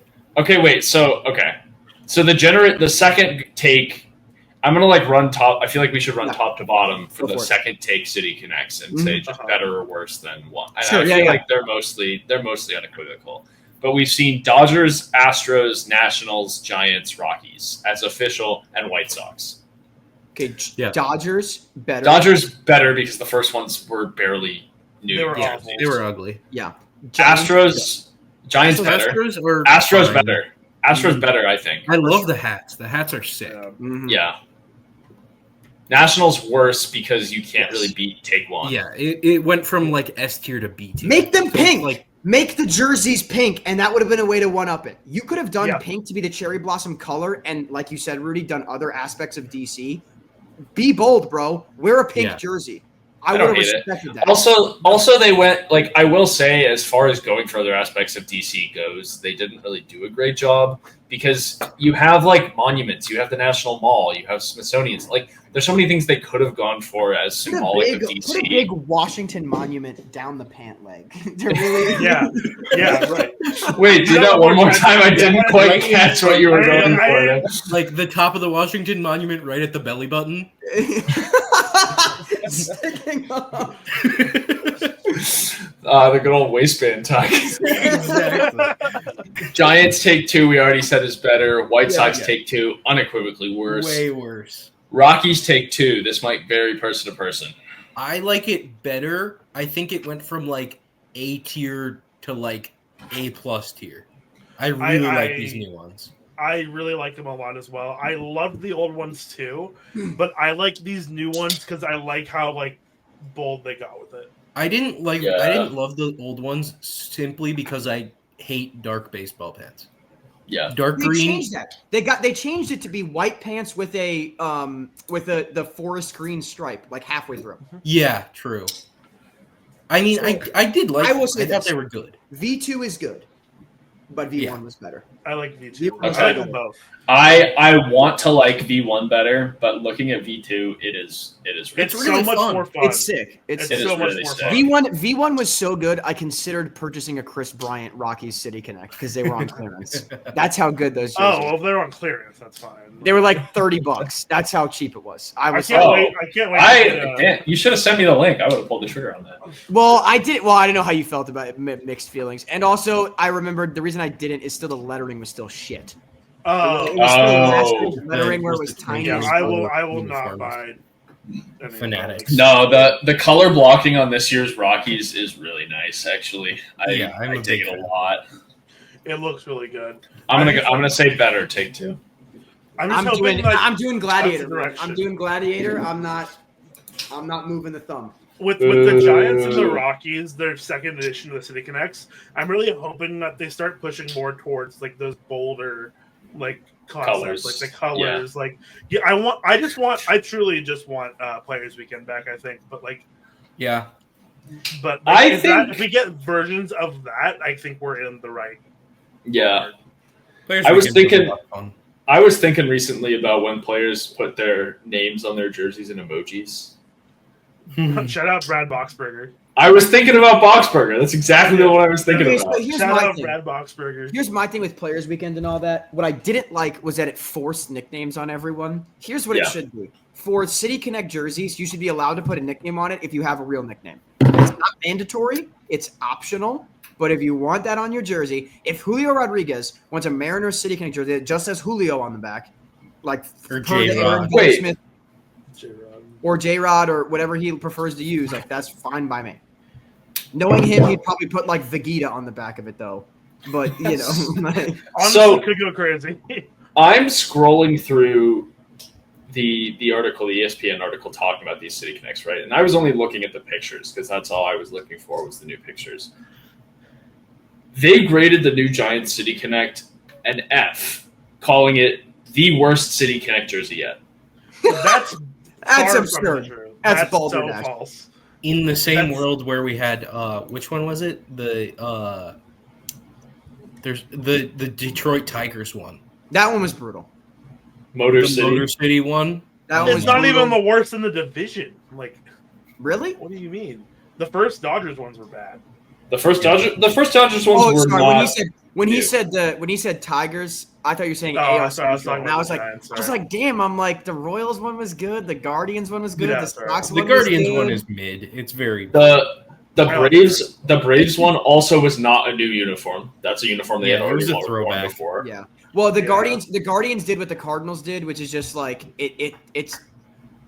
They went for the most unoffensive shit imaginable, so it's just C tier. It's just mid. Yeah, it's just like a color swapped. But it's not bad. It's not bad, but it's just like, all right, man. You did nothing. These Giants ones are insert the article. Victor Scott 3-hit game, by the way. Insert the article I wrote where I did the Cardinals City Connect and actually talked about like the history of like black baseball and all that in the city. I think about that article actually very often. Because Diego, that's a way. I didn't even use a ton of bold colors in that. I kept the same colors that the Cardinals use. But the concept was like really good. Exactly, which is what City Connect should be. You don't need to, it's not turn back the clock or turn ahead the clock. It's not like that jersey promotion. You can keep the colors the same. You have to have an opinion. Yeah, if the Yankees were to do one, I would want it to be that like mint copper for the Statue of Liberty that that the Liberty use? Yeah. Also, that'd be sick. Incredibly stupid, the Yankees are just exempt. Yeah, that's crap. Yeah. We should I agree. Based in tradition, sure, yeah, whatever, dude. Yeah. Like ridiculous. Also, it would be such a disaster if they came out with a bad City Connect for the Yankees. Yeah. Like, if they didn't do it, like, perfectly, it would be the worst shit ever. I might be opening a can of worms here with this. Open it. The Yankees uniforms are fucking overrated. There is a way to do timeless, and there's a way to do a timeless jersey where you're actually incorporating some element of design. It is not 1920. People are not following baseball in the fucking newspaper. Do something with your jerseys. It fucking blows that you do literally nothing. There are tons of teams that have iconic uniforms that have not changed for a very long time. But there's enough design element that makes it timeless in a way that I think doesn't get bland. Cubs. The Cubs are a great example. Have timeless jerseys they've had for a very long time, but they do enough where it's not just the same bullshit. Yeah. I think the home jerseys should stay the same because I think it's just an iconic look. I definitely think they should get experimental with the away. Have it plain gray with literally nothing what you guys have that logo that has like the bat with like the hat on it or whatever? Yeah. Put that somewhere. So maybe dumb question because I'm pretty sure this is the case for every team now, but the Yankees also have the ad on the shoulder patch too now, right? Yes. Correct. So you can't pretend that you're all and pure and not. They tried to get away with not having for forever. Yeah, but I mean Nike logo, they make it for everybody. But you can't pretend that you're all pure and preserving this uniform that is timeless and historic, and then sell out as soon as someone's going to pay you to put an ad on the shoulder. Like if that's the only thing that you're willing to ruin your perfect uniform for, you don't actually care about the perfect uniform as when you change that up as soon as there's a paycheck involved. Bullshit. I agree. It's all in the name of tradition. I mean, at least we did away with the beard rule. That's a big change that I am very happy about. Yeah, thank God. Yeah. Dude. Like, yeah. The one tradition that I think should stay is the no names on the back of jerseys. I think that's very fine. And they're not the only team that does it. I think that's like a cool identity thing. I disagree. I think they're the only team in MLB who does that still. No, they're not. The Red Sox don't. The Red Sox don't either. Don't they? I swear to God, they have one uniform where they have. Rudy, he means all jerseys. Oh, all jerseys. The Red Sox don't on their homes, but they do on the aways. Yeah. Which I actually am in favor of. I think it's like I'm not against it. I just think it's a cool thing. It's part of the Yankees. The other thing the Yankees need to get away with is, and this is a comment for all Major League Baseball teams, and I'm going to include myself, my own franchise, slightly in this. The Mickey Mouse number retirements have to stop. They have totally to stop. Agree. Mm-hmm. The Cardinals. I'll speak of my own franchise first, so I'm not just acting like I'm giving pot shots at others. The Cardinals retiring Ted Simmons' number is crap. He didn't even play half of his career as a Cardinal. Like, what are we doing? No one, when I think of iconic Cardinals, I'm not like number 23, Ted Simmons. I have never once had that thought in my life. His number did not need to be retired. That was silly. This is something that I think the Cubs do really well. They're not over the top with number retirements at all. Yeah, they're almost on the other end, where I'm like, how do you not? Here's all the numbers that are retired for the Chicago Cubs. 6. Yes, plus Jackie, plus 42. Yeah. Six Cubs. 10, Ron Santo. 14, Ernie Banks. 23, Ryan Sandberg. 26, Billy Williams. 31, Greg Maddux. 31, Fergie Jenkins. So it's not even 6 numbers. It's 5 numbers for 6 guys. No Andre Dawson, eh? Nope. That's a little surprising to me. The Giants. The Yankees are a big offender, and I have a ton that I. The biggest offender, Yeah. They're gonna have motherfuckers wearing decimals by the time we have kids. Yeah, there's 22 numbers retired for the Yankees. Yeah, and 99's getting retired too. Yeah, 100%. The fact that 21 is retired for Paul O'Neill is so insane. Well, I mean, is he the greatest? He's not even the best. Actually, I take that back. He's not even the best baseball player cameo in Seinfeld. It's Keith Hernandez. But I also don't think managers should have numbers retired. I disagree. Joe Torre. I disagree on that. And Casey Stengel. I disagree on managers having jerseys retired. Depends. Diego, if I told you the Giants were going to retire Bochy's number, 15, I'd be perfectly fine with that. There are, I think, because your team doesn't already have, 19 outside of 19. Oh yeah, you can make that. That's a different. Because I think I'll go through the list. Derek Jeter, sure, he deserves it. Babe Ruth, sure. Lou Gehrig, sure. Joe DiMaggio, sure. Mickey Mantle, sure. Yogi Berra, sure. Roger Maris, 9, maybe, probably not. Yeah, no. Phil Rizzuto, 10, sure, I guess. Thurman Munson, 15, yeah, he was a captain. That makes sense. 16, Whitey Ford, yep. This doesn't really work if you're agreeing with every retired number. No, we're getting there. I know. We're about to hit. We're about to hit a stretch because any number 15 or under for any franchise is pretty difficult to argue against. The Cardinals, it's literally going to be Red Shane Dienst, Yachty, Pujols, Musial. You're all right, yeah. Yeah. 20, Jorge Posada. No. Yeah. Clearly not a Hall of Famer. Especially for the Yankees. If Jorge Posada played for the Rays, maybe. Yeah. 21, Paul O'Neill, no. 23, Don Mattingly, sure, because he was a captain. No. 32, Elston Howard. 37, Casey Stengel. I don't think so, but obviously 37's random enough. No one's gonna aura farm 37. Yeah. 42, Jackie Robinson and Mariano Rivera, obviously. For Jackie, yes. 44, Reggie Jackson. No. I don't think so. He's an A. Yeah. Yeah. 46, Andy Pettitte, should not. He spent half of his career in Baltimore. Houston. Houston? You're thinking of Musina. Yeah, I am. Ron Guidry, 49. Sure, 49. Nobody's ever going to wear 49. Correct. 51, Bernie Williams, I think is fine because he's awesome. I agree. But but we can't say we can't get up into the we can't say we're running out of numbers and then as we get up into the higher numbers say nobody's ever going to wear that. The problem is we're running out of numbers. Yeah, someone's going to have to wear it. That's a good question. Where do you guys draw the line of what numbers are most sacred? Because I joked it's any single digit number but that's how baseball used to work. Babe Ruth wore number 3 because he hit third. So it's he didn't choose that shit. Yeah, I'd say single digits. Multiples of 10, and then that's such a funny. Numbers. So 70. Hold on. I don't know. I feel like double numbers also. Yeah, double numbers as well. 11, 22, 55, 33. 77 even. 99. Shane, are there any Sox number retirees that you're against? No. Honestly, I've never thought about retired numbers in my entire life. Is there anyone? When is Alexis Ramirez getting his? He did have a long White Sox career, but it's kind of at the end. That's the only one. But other than that, I'm is there anyone that you want? Harold Baines, bro. You're really retiring number 3 for fucking Harold Baines? Yeah, that's nasty.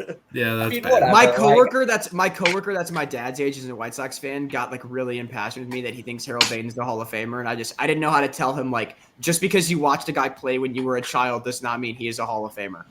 He unfortunately he objectively is a Hall of Famer, but he's not Hall of Fame. He should not be a Hall of Famer. He should not be a Hall of Famer. He's the worst player that got in, which is a bad Yeah. Being the worst Hall of Famer is he the worst? Being the worst Hall of Famer is still being a Hall of Famer. Yeah. Yeah, I would argue he's. I don't know if he's the worst by WAR, but in terms of because there's dudes that were veterans committee guys, but they had similar WAR, but they were also 9-time World Series winner and would have been 2-time World Series MVP. And I'm like, I think that guy's probably a little bit more deserving than like Ian Kinsler from the 90s. Yeah. Like, that's who he is. That's a good player. But like, oh my God, this ump is giving us a fucking reach I will around be, here. I'm frustrated that Thurman Munson isn't a Hall of Famer. I didn't realize we went to extras over in Kansas City. Yeah. What's going on there? You assume the Rockies were going to shut that down, dude? They're cutting Justin Lawrence from the pen. They don't know what the hell they're doing. No, I just haven't been Justin Lawrence did suck for them, to be fair. Anyway, but they could have traded him because he was going. Drew, did you finish? No matter where he went. Did you finish getting through the Yankees retired numbers list? Yeah. Okay. I think they could easily cut five out for of the 22, and it wouldn't nobody would care. Like, other than the 70-year-olds who are in love with Casey Stengel, Paul O'Neill should have never been retired. Jorge Posada probably should never have been retired. Yeah. Do you think it's more? What's the alternative to unretiring numbers? And do we think that that's more likely to happen, that they do something weird that's different than I got it. numbers? I've got it, Rudy. They're going to ask the family for permission for a guy to wear the number. Yeah. Yeah. It's going to be. Not surprise me at all. Going to be. So, I reached out to Paul O'Neill to ask permission to wear number 21, and he gave me permission. So does that mean then that the number is back on the table and functionally unretired, or is this a one-time thing where this guy gets to wear it and then you have to ask? Yeah. So then you run into a future where guys are basically just asking for a number. If Ohtani is traded to the Cardinals, they're calling Dizzy Dean's family. Keep dreaming, buddy. No, I'm using the most grandiose example on purpose because I also knew that the Cardinals have 17 retired. Yeah. Okay. I think it's for Dizzy Dean. I think 17 is retired. Now that I say that, I think it is. No. Carson just let us in on his fantasies. In the crazy scenario where Shohei Ohtani gets traded to the Cardinals. 17. It is 17. I was correct. So in that 0% probability. But if that were to ever happen, fucking Bill DeWitt III is calling Dizzy Dean's grandson and being like, "Hey, Ohtani wants to know if it's cool if he keeps 17." And or calling Ozzie Smith's family and saying he wants number 1. Yeah, right. Well, it's easier to call the family where the guy's dead and can't actually give an opinion. But I feel it'd be easier to ask somebody who's alive. No, because the grandson doesn't give a shit. But I feel like he might. The grandson might be really uptight about it. Yeah. It's not Roger Maris's family, it's bro. ruining their legacy if somebody. My baseball team doesn't have an uptight family base like that. At least Roger Maris should also not be retired. Correct. But, I mean, he also. Cardinal legend. To be fair, at the time when he retired, he did hold the AL home run record, which is okay. He did. I think he held the all-time home run record actually for a season. For a little bit, but then. But that's a. It's Mickey Mouse, dude. The AL home run record is Mickey Mouse. Diego and I will attest to this. It's such a Mickey Mouse record, bro. Mm-hmm. You can't. I'm sorry. Who has it? Barry Bonds. No. The Judge has the AL Judge with 62? 63. 63. Oh, in a season. I thought you meant in a career. Oh, no, in a season. It's Mickey Mouse in a season because it's 7th place. But Roger Maris had 2 good years his whole career. And they made a movie about it because it's the Yankees. So I actually was having to pivot a little bit, but the same discussion about legacy. I was having an interesting conversation with my dad recently, and I don't know if there's really much to be talked about in the way of this, but we were saying it's kind of funny if you say early 2017. I think it was something like the 2015 Royals were said to be the first World Series winning team without a Hall of Famer or something. But basically the idea that if you're looking at 2015 Royals versus 2016 Cubs, you're yeah, obviously that Cubs team is the one that's going to have at least one Hall of Famer. And now, if anything, both because Ben Zobrist is going to get in. Yeah, one. If anything, it might be the Royals. It might be both. Wrong. John Lester will get in on the Veterans Committee. He'll be in the Hall of Fame. Okay. I think they might both. Because Salvador Perez has 15 career WAR. He is not making the Hall of Fame, man. He will. He will not make the Baseball Hall of Fame. He will not. Counting stats for a catcher, he's going to hit 300 homers. I think this wasn't a discussion. I think this was not a discussion like 3 years ago when it started coming up. I think it's a conversation now. Absolutely. I don't know. I mean, maybe Veterans Committee, but I don't see it. Actually, Veterans Committee, he's the perfect guy because he's not actually good enough, but he's nice. But Lester will get in faster on Veterans Committee. He's nice. He spent his entire career with one team. He'll have 300 home runs as a catcher. I mean, bro, it's just like, dude, it's just like 18 WAR is nasty, man. World Series MVP. Yeah, David Eckstein has 2 of those, man. Like, I don't know how much that. I'm just telling you, like, if you're somebody who would like I think a lot of voters are gonna feel like he should be a Hall of Famer and look for reasons to justify it. And they aren't reasons to like actually build a Hall of Fame case, but they are reasons where if you're looking to build one, like really trying to pull one, you can start putting it together.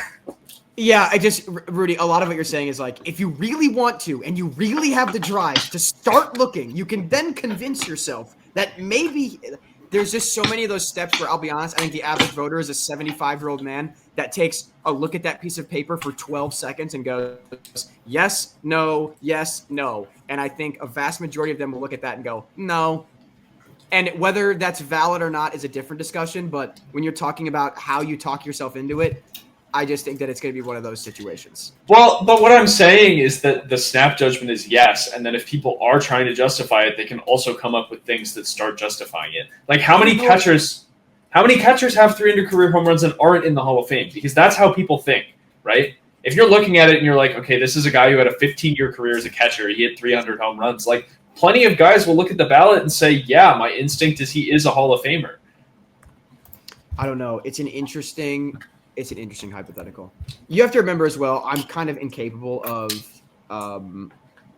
being entirely unbiased about this because Royals fans forever tried to put him in Yachty conversations, and it's just like, stop fucking talking. He's not. Yeah. So it's also just my own personal bias of hearing Royals fans being like, if Yachty's a Hall of Famer, so is Salvi.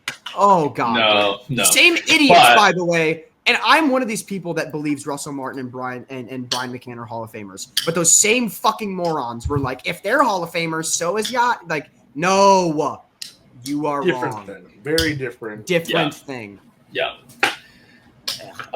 So I don't know. I mean, it's going to be a very different case. Like, it is absolutely an atrocity in a world where Salvi does get in and, like, Brian McCann, Russell Martin don't. Like, that's not right. But I think that there might be a case, like a completely different case to be made for Salvi on the basis of offensive longevity. Yeah, that being said, if you actually look at his offensive stats, it definitely does not strike you as a Hall of Fame case, I think. That's my issue. I think guys will look at it's boomers, bro. They're gonna like forget that, like, yeah. And it's also and in all honesty, 58 career by the time that he is on the ballot, I think the voting committee will be more attuned to what making an all-star game actually entails. Because, and I don't mean this in any sort of disrespectful way, how many times was he an all-star solely because the Royals were hot dog shit and he was a good baseball player? Yeah, and totally. And there was that one year where the Royals had like 6 all-star starters because Royals fans went insane. My favorite immaculate grid answer in any all-star category is Alcides Escobar, bro. Yeah, exactly. It's my favorite answer. Anytime I just looked at Fangraphs catcher rankings. I didn't realize Buster Posey racked up 58 career WAR. He's a good player. He just I know, but I didn't think he stuck around long enough to like accumulate that much. I mean, he had like 3 seasons. He had like 25 in the course of 3 seasons. So yeah, dude, there was like a 3-year run where like Yachty and Posey were just like casually ripping out like 7 F4 a year. It was crazy. Yeah, I mean, Posey, I think his MVP year he had like 9. Something like that. Something 10 crazy. even. 10. It might be. It might be 10-1 if I remember correctly. Holy! Do not quote me on that. No. 9-8. 9-8. Yeah, 9-8 F4. Golly, man. I wasn't that far off. No, I mean, it's still an incredible season. Yeah. Yeah, I mean the bulk of that is in 5 years between 2012 and 2016, where he didn't go below 6.7 in a year. Cranked off a 5.3 F4 season at 34, and probably retired. And then fucking retired. He said, now he's the president of baseball operations. Yeah, and he's doing a pretty good job. Yeah, but I mean, for a catcher to have a 5-year span of being over 6.5 WAR every season is crazy. Mm-hmm. Yeah, Buster Booth is that guy. People forget. Yeah, do not be those TikToks. Forgotten MLB players. Oh my God, I saw one. It was like forgotten Cardinals, and it was like Colton Wong. No one that's a Cardinals fan is fucking forgetting Matt Carpenter. Colton Wong has a walk-off home run in the NLCS. Like if you're 15 David or Freese. older, I saw David Freese in there. Holy fuck, dude! Only like maybe the second most famous baseball moment of like holy shit this century, bro. Jesus. All right, you guys want to take a hack at? I'm looking at the all-time catcher F4 leaderboard, and I don't know what makes you qualified for this, but I don't even know. I don't even know how I can present this as trivia in a way that's like reasonable. So I think I'm just gonna lay it out there that currently immediately above JT Realmuto, who's in 38th, is Jonathan Lucroy in 37th. Nice. Sure nice. Not. Hell yeah. I'm being so serious right now. Hell yeah. Holy Jonathan Lucroy was actually a dog when he was on the Brewers. Listen to this. 2010 He's a really good player, bro. Until 2014. And 2010's a half a season, right? These are his WAR totals year over year. 3.4, 6.0, 5.6, 6.6, 7.4. Yeah. That's like all his career WAR. 31 for catchers. That's crazy. Dude, I got to start using Lucroy in Immaculate Grid. Fuck. Dude, if you want to talk about insane stats, okay? You want to talk about just insane catcher WAR? Y'all ever looked at Josh Gibson's Fangraphs page? Yeah. Pull it up No, right actually. now. Rudy, pull it up right now. I'm going. Okay. I want you to look at how many games he played and how much WAR he has. What? 4 WAR in 50 games. 4 WAR. No. 1943, 69 games, 8.1 WAR. The greatest of all time, man, by a wide margin. Oh my God. Runs in 30 games. Okay, respectfully. 73 RBIs. Do I need to pause this recording, Rudy? Careful, brother. No. What are the defensive records that we have of the Negro League such that they can rate his defensive performance at all? I have no idea, but but if you look at his defensive value like that, it's never that high. Yeah. I mean, it's probably just like ERA and passed balls. Yeah. Like, that's literally it. Stolen bases versus caught stealing? Yeah, probably. I suppose. Yeah. Like, Dude, 1940, 251 WRC plus, man. I mean, he has a 402 ISO. He has a career 346 ISO. Dude, like, he's so awesome. Like, it is. Like, he's just, what's awesome is, like, if you ever want to get a get out of jail free card when someone's like, who's the best baseball player ever, just say Josh Gibson. Because a tenth of his career is documented, and he has 45 WAR. Yeah. That's insane. That is insane. Somebody's Meemaw in an attic somewhere has box scores of his full career, and I guarantee you that shit would like quadruple. Like, it's ridiculous. Yeah. And at that note, it's 9:30. We gotta wrap this, bro. It's 10:27. It's 8:30. It's bedtime.